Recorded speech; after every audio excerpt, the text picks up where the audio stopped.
Hi guys, it's Patrick. And I'm Heather. And welcome to another fabulous video. Today is going to be something a little bit different than the other things I've been doing. I have my laptop here with all my fun stickers. And we're going to be reading some fan fiction that I wrote when I was the ripe old age of 11. That's 2 1s. That was redundant.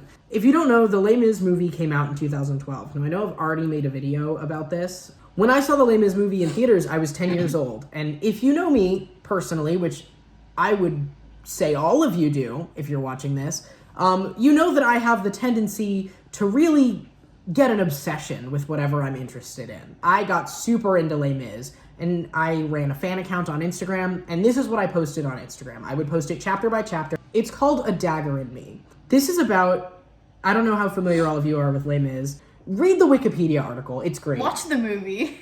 Please watch the movie. There's one female character, so. Love that. This female character will be read by Heather. Now, Heather, Eponine is a dream role of yours, isn't it? Of course. So, you'll be living it out today. Anyway, I think we're just gonna get cracking. I'd like to take this moment to issue a genuine trigger warning. I wrote about abuse in this in a way that only a 10-year-old can. So it's not, it is incredibly insensitive. That's all I can say. Selections from A Dagger in Me. We begin with chapter 1 from Enjolras' point of view. He didn't think much of her when he first saw her face. He was returning from one of the meetings at the cafe, carelessly wandering. Period. He only saw a glimpse of her, crouched in an alleyway, but all he felt was pity. Enjolras didn't know that Eponine Thénardier would change his life. He figured that she needed some help, so he cautiously walked over to her. She looked up at him for a second, then her eyes fell. "Are you all right, mademoiselle?" he asked. The girl ruffled her sleeve. I'm fine. She mumbled, but she didn't look fine. And Enjolras was sure he caught a hint of blood on her sleeve before she covered it up. "You're sure?" Yeah, I should go home now. My father, gets rather angry if I arrive late. He offered his hand to her. She took it, hesitantly, and he pulled her up. She flinched as she bumped into him. How roughly did he pull her off the ground? Whoa! But then she turned and began to walk away. She was beautiful. The way she walked, her face, her hair. A thought struck him! "What do you mean angry?" He hits me sometimes. She confessed. A feeling of horror crept through his bones. Who would do that other than... "I have a spare room, if you wanted to." He regretted it as soon as he said it. Why would a girl you just met want to stay at your house? He felt himself blushing. "Sorry, I just thought it might help you in your situation." Also, I just want you to know, every time you hear a swear in this, I went and asked my mother if I could use it in my fanfiction. Really? You do that for me? She asked, a small glitter of hope in her eyes. He smiled. He reached out his hand. She took it slowly. There's a semicolon there. And he began to lead her into his small, plain little flat. They walked in silence, and every so often her hand would brush her sleeve. Like there's a bug. He tried not to think about it, but who on earth would hurt their own child? Except his father hasn't, present tense, been exactly happy with him when he'd left home. He remembered the night 6 years ago when his father had screamed at him that he couldn't leave, that he'd find him and kill him. He obviously hadn't been doing a very good job of finding him because he hadn't seen a trace of him since that day. He stopped at the door, taking a key out of his red jacket, unlocking the door swiftly. "We're here," he declared. "You can call me Enjolras, by the way." Eponine's point of view. She recognized his name immediately. Enjolras, leader of the rebellion. Noble, proud, chief. I spelled chief wrong. Wait. Enjolras, leader of the rebellion.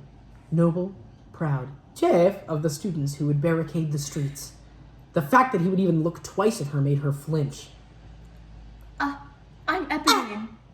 She mumbled. He smiled at her, his blue eyes sparkling. Pretty sure. Does Aaron Tveit have blue eyes? I don't know, let me look. Aaron Tveit eyes. No, they're blue. I also just want to say, there's a plot twist in this that none of you are expecting. Some of you might be, if you know who I am, and specifically who I was at age 10 and 11. There was something almost inhuman about his eyes. They were too bright, too intelligent. Girl. He opened the door for her, and when she stepped in, her eyes widened. The floor was covered in papers and clutter. And when he stepped inside, he slumped in the chair, his hands running through his hair. It would have been sexy. I think I asked mom to, if I could do that, use that word too. It would have been sexy, but his hand got caught halfway through. Ew. She suppressed a giggle as he picked up his pen and began to write, although it didn't look like he was getting much done. She fiddled with the cut along her arm. What are you writing? She asked, to break the tension. Oh, it's just a speech. I'm revising. Parker be like. She yawned. Where can I sleep? It's getting dark. He looked up and pointed to a room, just a simple doorway with a bed and a night table. Sorry, it's all I got. He looked down. I'm exhausted. I think I'll go to bed too. He froze, looking at her arm. Eponine, you're bleeding.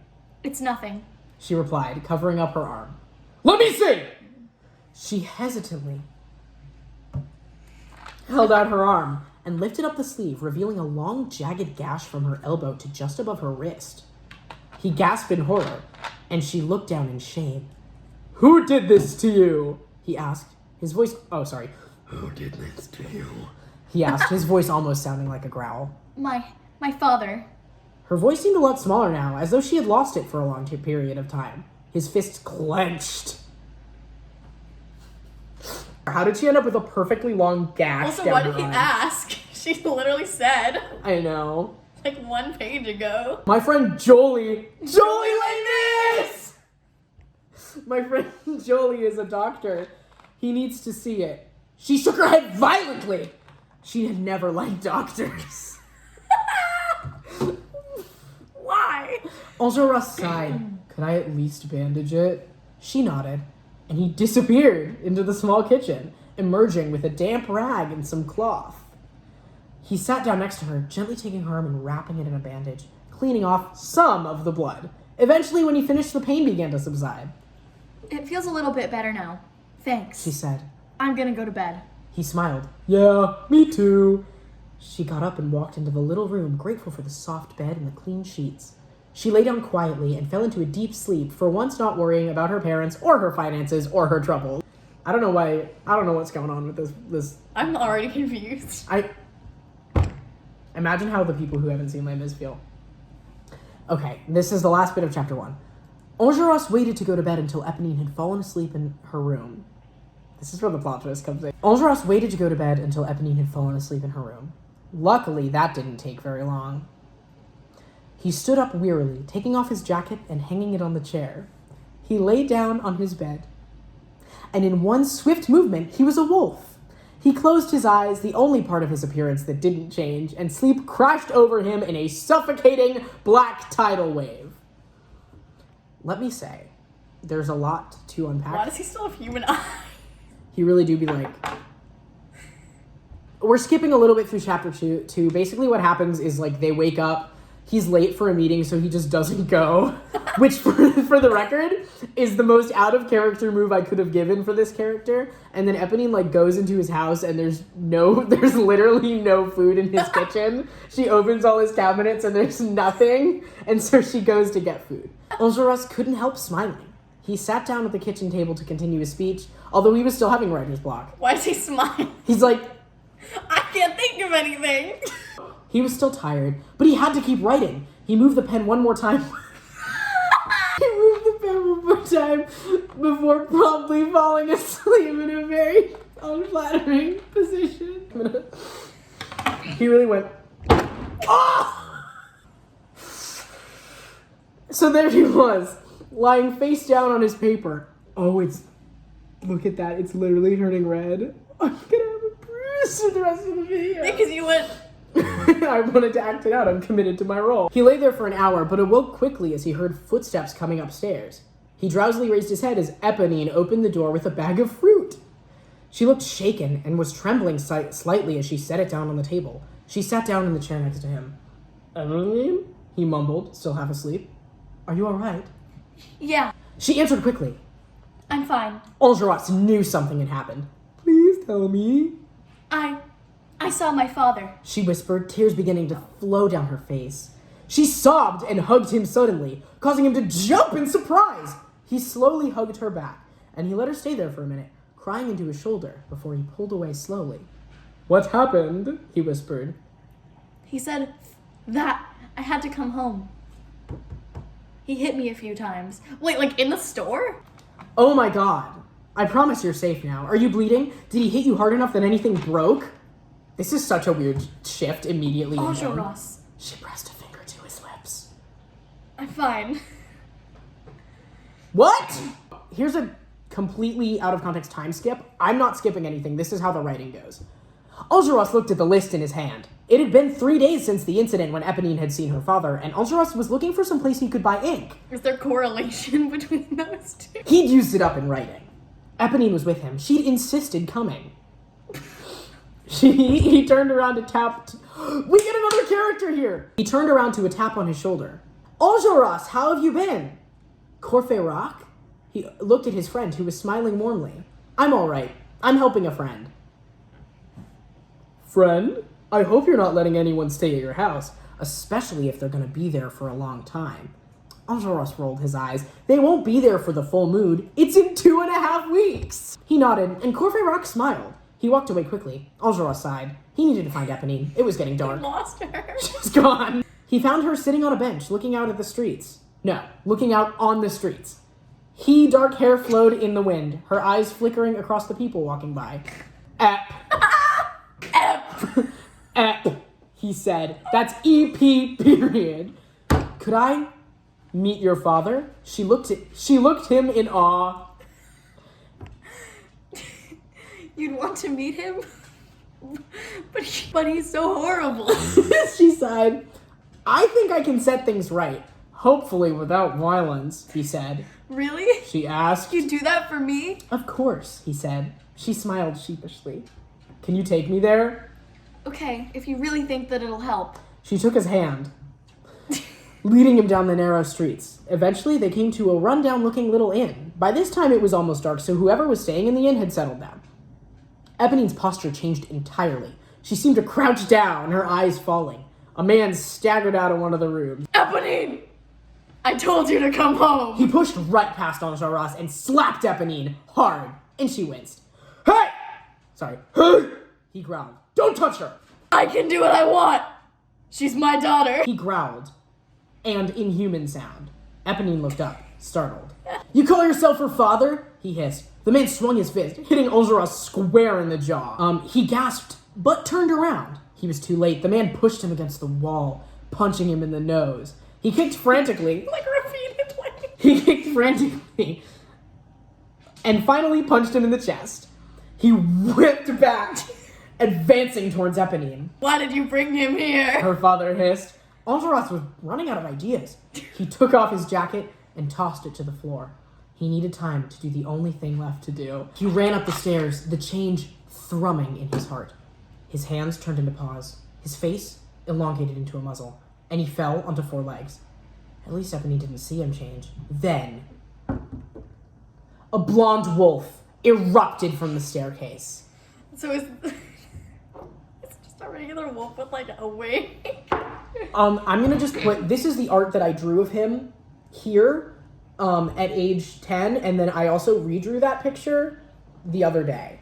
But yes, the gist is that it's a blonde wolf and it has blue eyes and it's like got like fuzz here. What was interesting though is that when they turn into wolves in this, their clothes go with them, so their clothes just evaporate, but his jacket never does.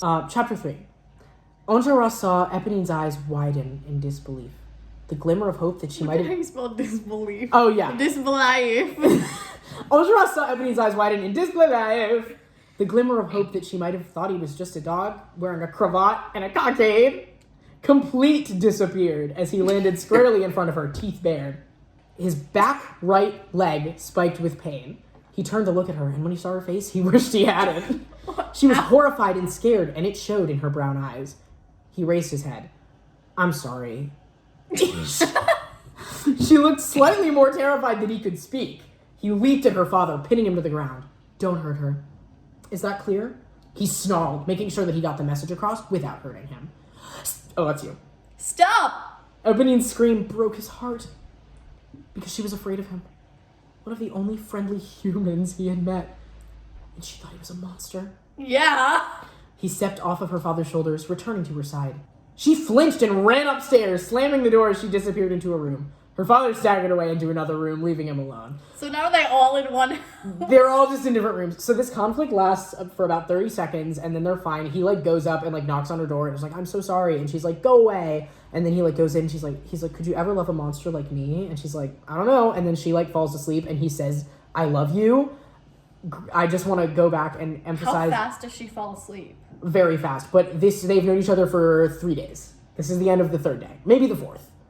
But less than a week. Now, I just want to say, the big problem with this is that Enjolras is gay in the musical. It's never really said out loud, but Enjolras dies hand in hand with another man. But yes, so Enjolras is gay. Actually, every character in this musical is gay. In this essay, I will. Anyway, so that was A Dagger in Me, the fan fiction that I wrote between the ages of 10 and 11. I really hope you've enjoyed. I want to give a special shout out to Heather for coming and helping us out. I feel like I don't need to play Eponine anymore. My dream is fulfilled. Thank you so much for watching. Stay thirsty, my friends.